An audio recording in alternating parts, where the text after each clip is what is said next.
They thought the world belonged to him, until a woman made it bleed. Long before empires learned to fear rebellion, before maps were painted Persian gold, there lived a queen the history books tried to soften into myth because the truth was too dangerous. Her name was Tomyris. Cyrus the Great had conquered half the known world. Kings bowed, cities burned, armies broke at the sound of his name. He was called the father of Persia, chosen by the gods, unstoppable. When Cyrus looked east toward the vast grasslands beyond his empire, he did not see a people. He saw unfinished business. The land belonged to the Massagetae, fierce nomads who rode like the wind and fought like wolves. And they were ruled by a woman. Tomyris did not inherit weakness. She inherited a crown earned by blood, loyalty, and iron discipline. Among her people, leadership was not given. It was proven.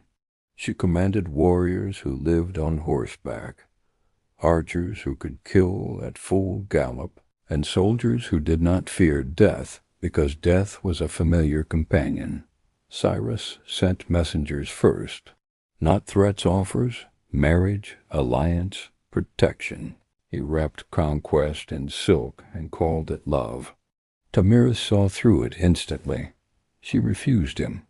That refusal alone was an insult no emperor could swallow. So Cyrus did what conquerors do best. He lied. He staged a retreat, leaving behind a camp filled with food and wine. The Massagetae had little use for alcohol. It dulled the senses and weakened the spirit. When Tomyris' son led a detachment into the abandoned camp, they celebrated the victory. They drank, they slept. And Cyrus returned. The slaughter was quick. The survivors were captured. Among them was Tomyris' son. He did not die in battle. He woke in chains. When he realized he had been tricked, shamed not by defeat, but by deception, he took his own life. When the news reached Tomyris, the queen did not scream. She did not collapse. She did not beg the gods. She sent a message to Cyrus. She called him a bloodthirsty tyrant, warned him that he had not defeated her people, only poisoned them. And she swore an oath, "I will give you your fill of blood." Cyrus laughed. He had never lost a war. He marched deeper into Massagetae territory, confident that brute force would finish what trickery had started. But this time Tomyris was waiting. She did not rush. She chose the battlefield carefully, open land, where her cavalry could move freely. She arranged her forces with patience, not desperation. This was not a reckless charge fueled by grief. This was judgment. When the battle began, the earth shook under thousands of hooves. Arrows darkened the sky. Spears met shields.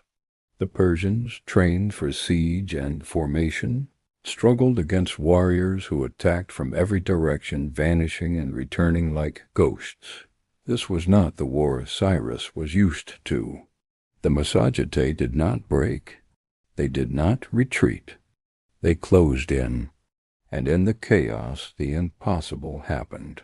Cyrus the Great fell. The man who had conquered kingdoms, who had humbled kings, who believed himself favored by destiny, died on foreign soil, surrounded by enemies he had underestimated. But Tomyris was not finished. She ordered his body found.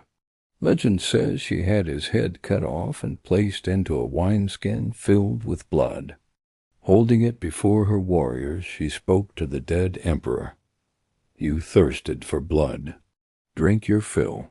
Whether every detail is literal or shaped by time, the message is unmistakable. Cyrus did not die peacefully in a palace. He died because he challenged a queen who refused to kneel.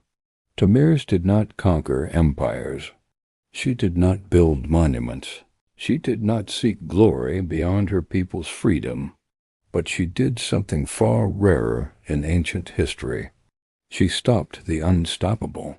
In a world where women were expected to be prizes or pawns, she became a warning.